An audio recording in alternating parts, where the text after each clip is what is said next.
जाति न पूछो साधु की, पूछ लीजिए ज्ञान। मोल न करो तलवार का, पड़ा राम दो म्यान। जहाँ दया वहाँ धर्म है, जहाँ लोभ वहाँ पाप, जहाँ क्रोध वहाँ नाश है, जहाँ क्षमा वहाँ आप। Hello friend, welcome to my YouTube channel. यह वीडियो पूरा देखने से पहले जरूरी बातें, यह वीडियो पूरा देखिए दोस्तों, क्योंकि अधूरा ज्ञान बहुत घातक होता है। आज इस बदलते युग में हमें कुछ समझ में नहीं आता कि करे तो करे क्या। इस तनाव भरी दुनिया में हमारे सामने कुछ न कुछ परेशानी आते रहता है, जिसके कारण हम हताश, निराश और डिमोटिवेट हो जाते हैं और डिप्रेशन का शिकार हो जाते हैं। आज के इस मॉडर्न युग में जिंदगी इतना जटिल हो गया है, कंपटीशन इतना बढ़ गया है, इंसान को अपनी ज़रूरत की चीज़ प्राप्त करने में बहुत मुश्किल पैदा हो रहा है। और आज के युग में हमें चारों तरफ समस्या ही समस्या नज़र आते हैं, जिसके कारण ज़िंदगी जीने में मानव को बहुत परेशानी होती है।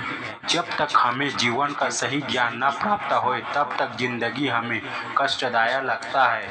इसके लिए हमें अनुभवी लोगों से ज्ञान और ऐसे धर्म ग्रंथ पढ़ना चाहिए, जिससे हमें ज़िंदगी जीने का सही ज्ञान मिल सके।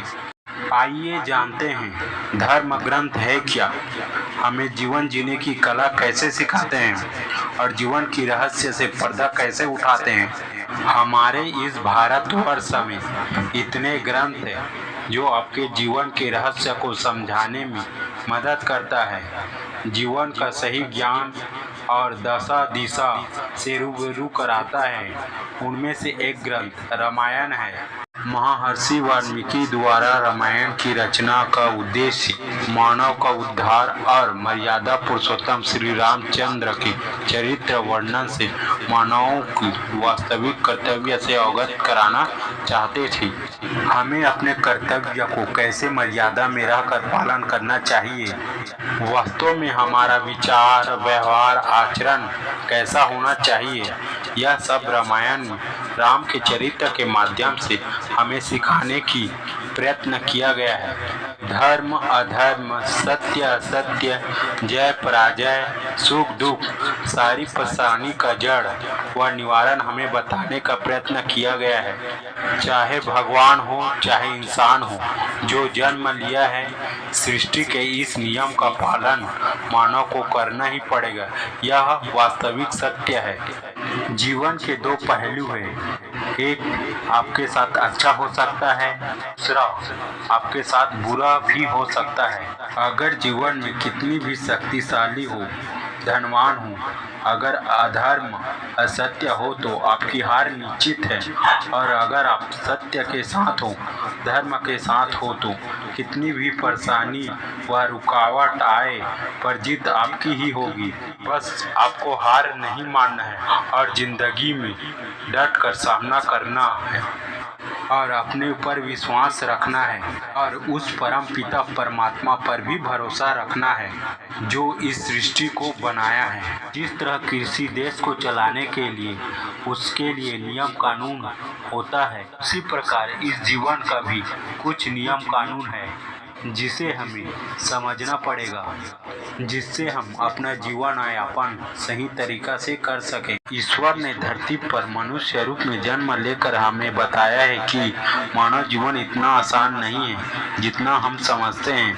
यह जीवन एक संघर्ष है और कर्म युद्ध है। कोई बिखर जाता है तो कोई निखर जाता है। रामायण हमें जीवन जीने की सही ज्ञान देता है। अगर रामायण को सही से ध्यान से समझने की कोशिश की जाए तो आइए जानते हमें रामायण से क्या समझना चाहिए।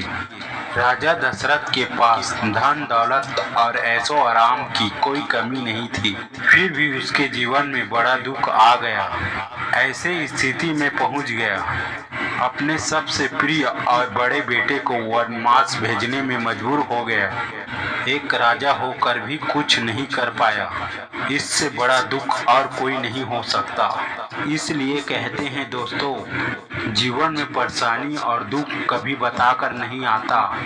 चाहे आप अमीर हो चाहे आप गरीब हो, जीवन में सुख दुख आते जाते रहता है। यही हमें अपने जीवन में समझना है। भगवान राम को दूसरे दिन राजा का सिंहासन मिलने वाला था, परंतु ऐसा नहीं हुआ।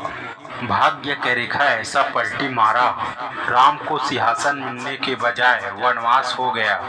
इसलिए कहते हैं दोस्तों, समय कब और किस समय बदल जाए इसका कोई भरोसा नहीं होता। इसलिए हमें भाग्य के भरोसे कभी नहीं रहना चाहिए। इसलिए जो भी हासिल करो अपने मेहनत के दम पर करो, भाग्य के भरोसे पर नहीं, क्योंकि ईश्वर उसी का साथ देता है जो मेहनत करता है। क्योंकि श्री रामचंद्र ने आगे चलकर अपने कर्म से अपना नाम बनाया है और मर्यादा पुरुषोत्तम कहाया है। भगवान राम ने केवट को मित्र बनाकर और सबरी के झूठे बैर खाकर पूरे समाज को बताया है और अपना आदर्श और व्यवहार स्थापित किया है और किसी के प्रति भेदभाव नहीं किया है और पूरे समाज को बताया है कि हमें किसी के प्रति भेदभाव नहीं करनी चाहिए।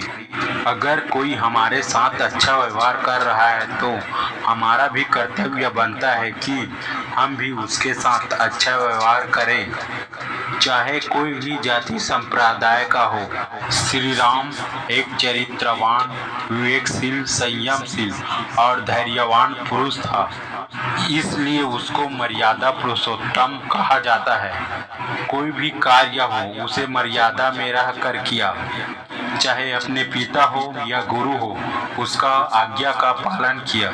जैसे पिता के कहने पर वनवास चला गया और अपने गुरु विश्वामित्र के कहने पर ताड़का का वध किया और अपने पत्नी के प्रति वफादारी निभाई। उसने जीवन भर किसी भी स्त्री की ओर नजर उठाकर नहीं देखा, सबको अपने माता के नज़र से देखते थे, चाहे छोटे हो चाहे बड़े हो, सबको आदर सम्मान दिया और अपनी प्रजा के प्रति सहानुभूति दिखाई। भगवान राम के 3 माता थे, तीनों को एक समान मर्यादा के साथ रिस्पेक्ट करते थे। मित्रता निभानी है तो श्री रामचंद्र से सीखनी चाहिए, जिसने सुग्रीव का साथ देकर अपनी मित्रता निभाई।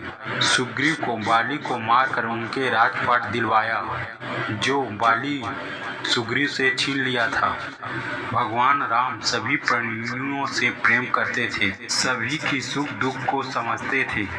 सुग्रीव ने भी अपनी मित्रता अच्छी तरह से निभाई।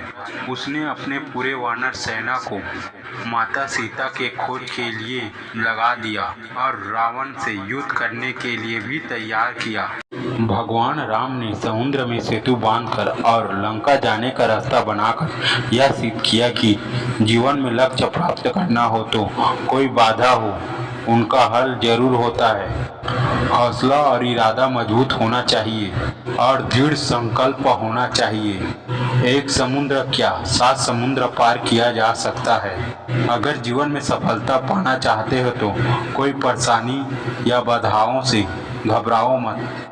राम और रावण के बीच भीषण युद्ध होने के बाद आखिर में रावण मारा ही गया और रावण की हार हुई। असत्य में सत्य की, अधर्म में धर्म की जीत हुई।